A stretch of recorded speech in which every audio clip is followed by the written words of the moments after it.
realizar este panel contamos con la presencia de la doctora Marcela Millán, que es abogada, es egresada de la Facultad de Derecho de la Universidad de Buenos Aires, es especialista en mediación y en Derecho Penal. En el año 2003 fue designada como defensora oficial en el Fuero Penal Contravencional y de Faltas. Hasta el año 2016 se desempeñó en ese cargo y luego se desempeñó como secretaria general de asistencia a la defensa del Ministerio Público de la Defensa de la Ciudad de Buenos Aires y actualmente es defensora general adjunta penal, contravencional y de faltas del Ministerio Público de la Defensa de la Ciudad Autónoma de Buenos Aires. Fue disertante invitada en numerosos congresos, jornadas de carácter nacional, internacional, coordinadora de la publicación Defensa Penal, un modelo para armar, de la revista institucional de la Defensa Pública de la Ciudad de Buenos Aires. Es autora de diversas publicaciones en revistas especializadas. Doctora Millán, bienvenida y bueno, le doy la palabra. La escuchamos. Muchas gracias, Rocío. Buenas tardes para todos. En primer lugar, agradecer al Colegio de Magistrados, integrantes del Ministerio Público y funcionarios de la ciudad por la invitación, sobre todo a Carlos Rolero, que me convocó personalmente, al Centro de Formación Judicial del Poder Judicial de la ciudad, a la Unidad de Implementación del Juicio por Jurados del Consejo de la Magistratura, y especialmente a Luciana Piñeiro, y al Instituto Legislativo de Capacitación Permanente de la Legislatura.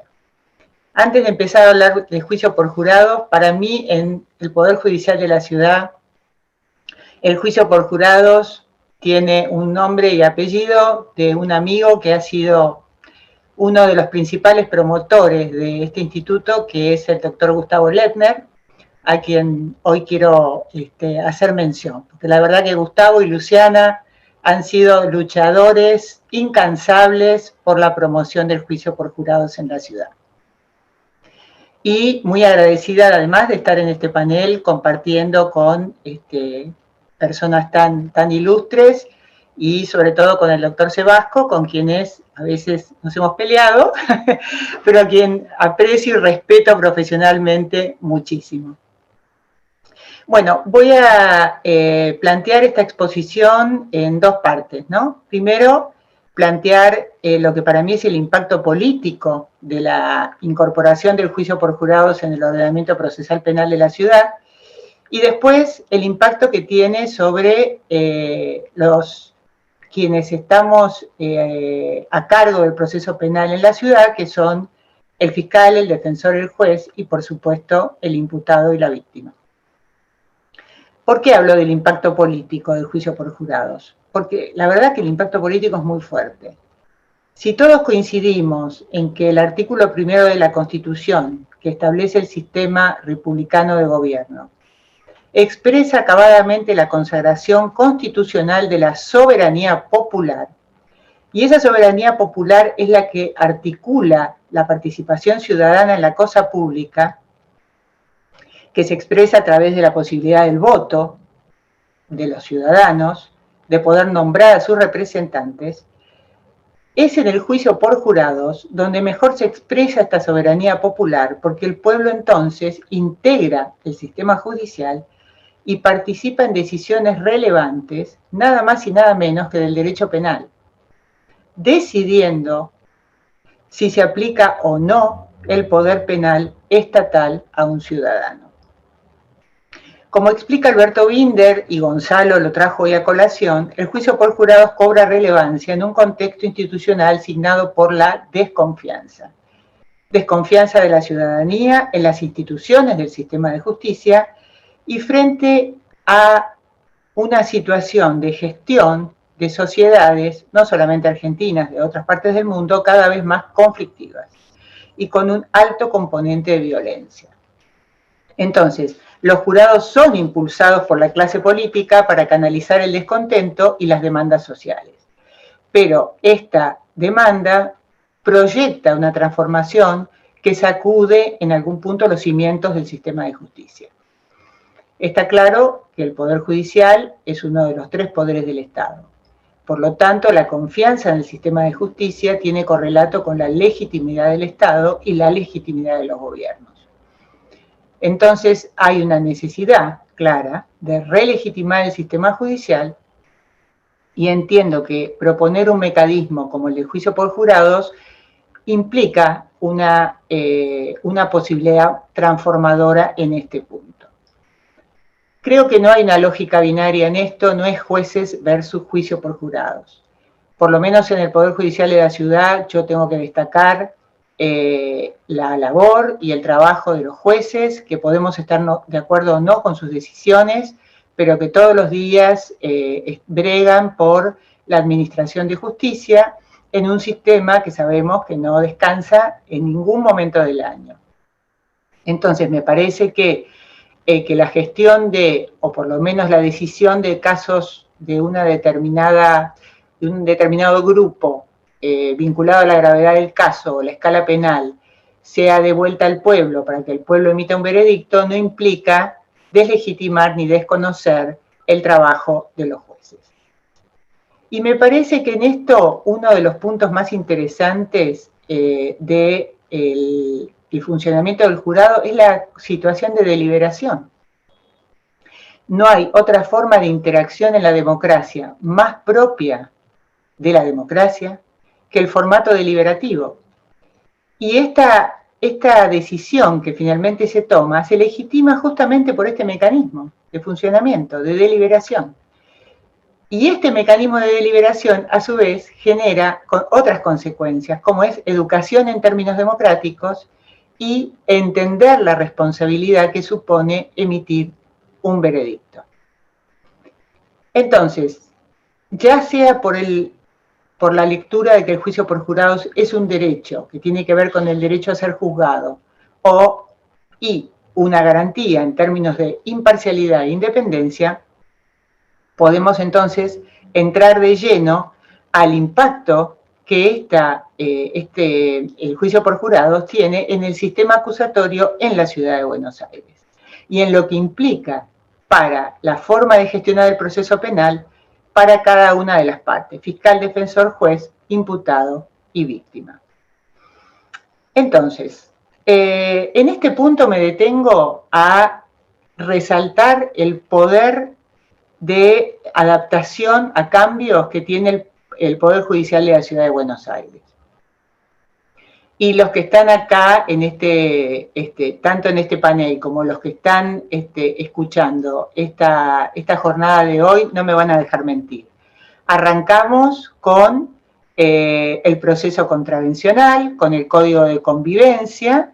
En su momento integramos el Poder Judicial desde esta competencia y poco a poco fuimos recibiendo competencias penales, fuimos entendiendo y comprendiendo la importancia del sistema acusatorio, nos fuimos capacitando en la litigación oral, en entender lo que era un sistema adversarial y finalmente, durante todo el año pasado, pusimos en marcha este tramo del traspaso de competencias que está vinculado a distintas figuras, pero que nos demandó mucho trabajo en materia de todo lo que tenía que ver con las conductas que nos traspasaron de la ley 23737.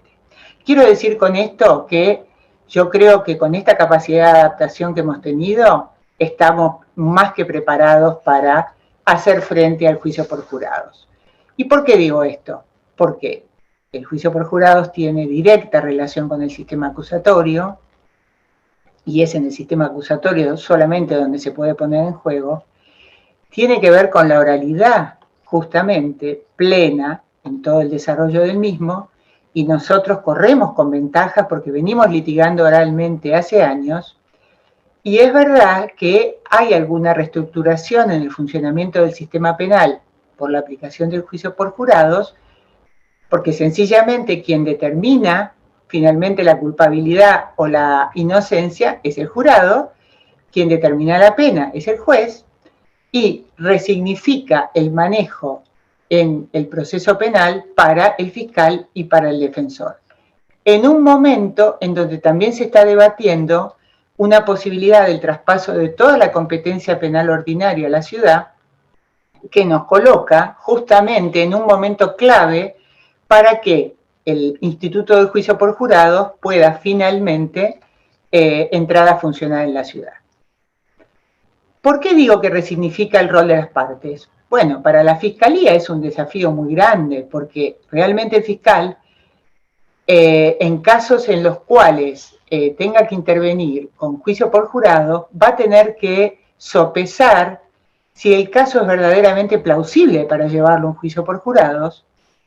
¿Y por qué digo esto? Porque va a tener que construir una imputación determinada, va a tener que presentarla, va a tener que desarrollarla de una forma quizás diferente a como se da en la actualidad.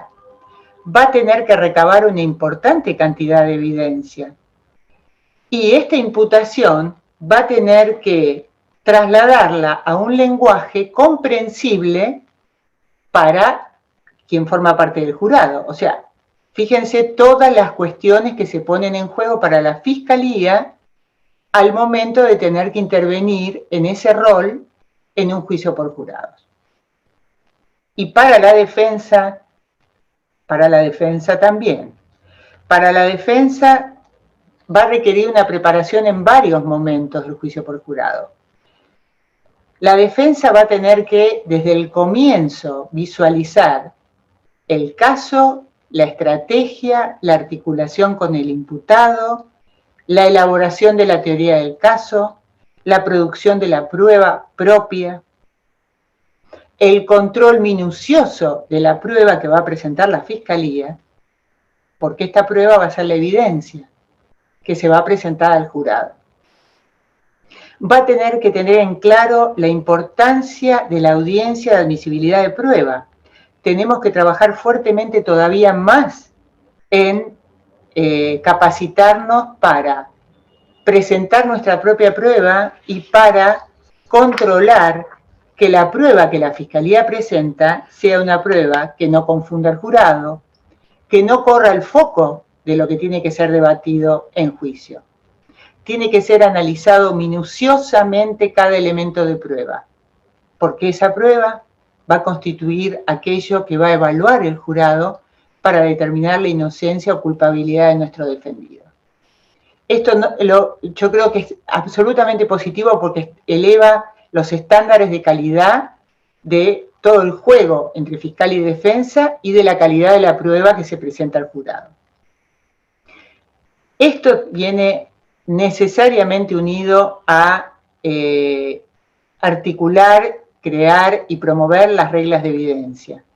Las reglas de evidencia tienen que ser complementarias de nuestro Código Procesal Penal de la ciudad para evitar pruebas sobreabundantes, dilatorias, confusas, no pertinentes, inútiles. Esto creo que es absolutamente necesario y creo que estamos todos de acuerdo en este punto.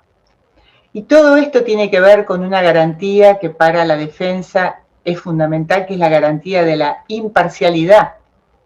De la imparcialidad en el juicio por jurados, que tiene que ver con la garantía de un juicio justo.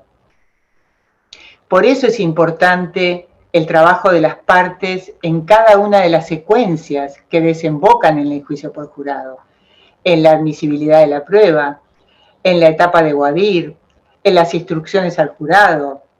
Todo tiene que ser preparado. Yo creo que nada se puede improvisar en un juicio por jurado, nada. Cada paso que la defensa tenga que ir dando tiene que estar organizado, preparado y articulado con el defendido. La defensa tiene que capacitarse en recusaciones de jurados.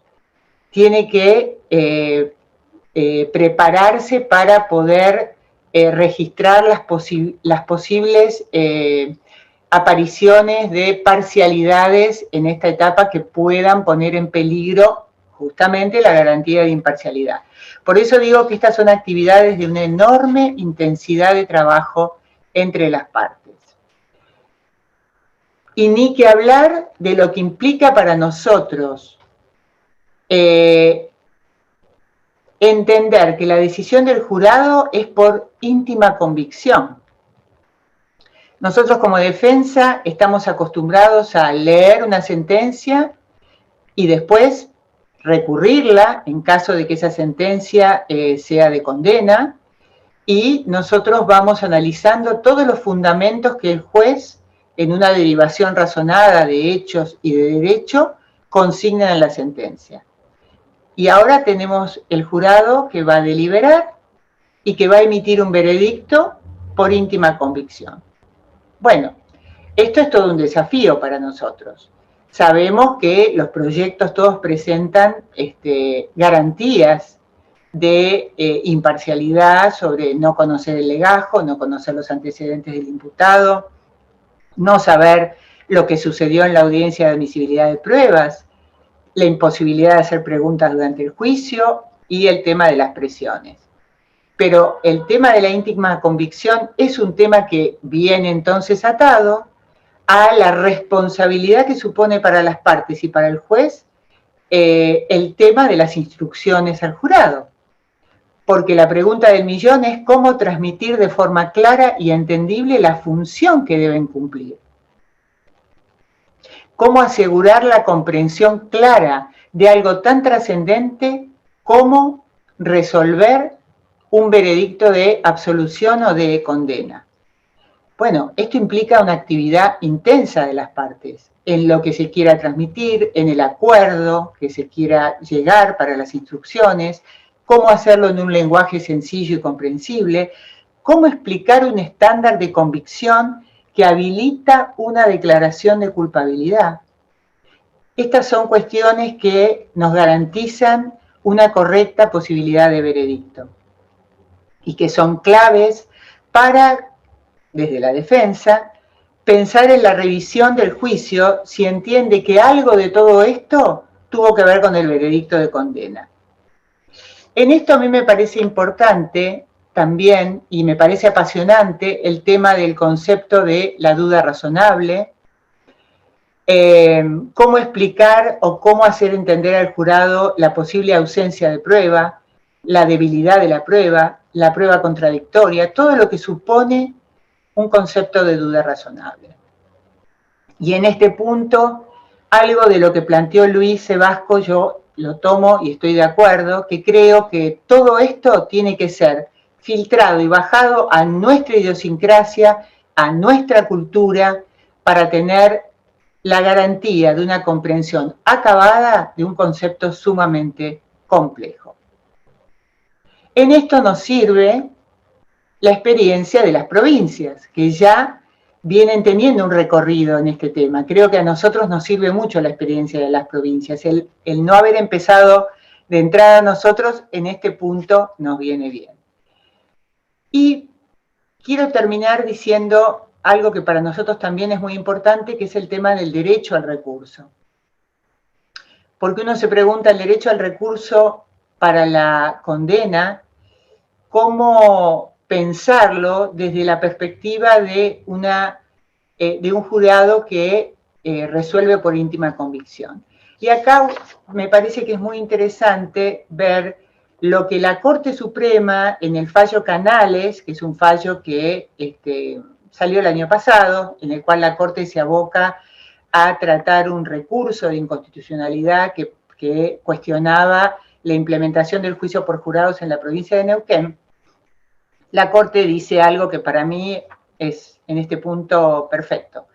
Dice, luego de confrontar sus argumentos, dar sus razones y deliberar, los miembros del jurado deciden su voto en función de un sistema de valoración de la prueba conocida como íntima convicción, que no requiere expresión o explicación de los motivos que conformaron el convencimiento sobre la resolución adoptada para el caso. Ello no impide una adecuada revisión de lo decidido, toda vez que la verdadera fundamentación no radica en la expresión escrita de razonamientos, sino en la coherencia entre las afirmaciones de las partes, las pruebas y el sentido de la sentencia. Entonces, la imputación fiscal, la prueba vertida en el proceso, la imputación fiscal final y el sentido de la sentencia es una secuencia que para la defensa tiene que ser clara. Tiene que ser clara. Y creo que en esto la Corte nos marca un rumbo. Y para terminar, del mismo fallo tomo una conclusión que me parece que es muy interesante porque habla de tres cosas para mí, muy sabias, que tiene que ver con la Corte dice: el juicio por jurados es una alternativa que permite conjugar la precisión propia del saber técnico con la apreciación propia del saber popular, congregando la garantía inherente al debido proceso y la percepción de la realidad propia de una decisión basada en el sentido común. O sea, habla de saber técnico, saber popular y sentido común. No hay mucho más que decir. Muchas gracias.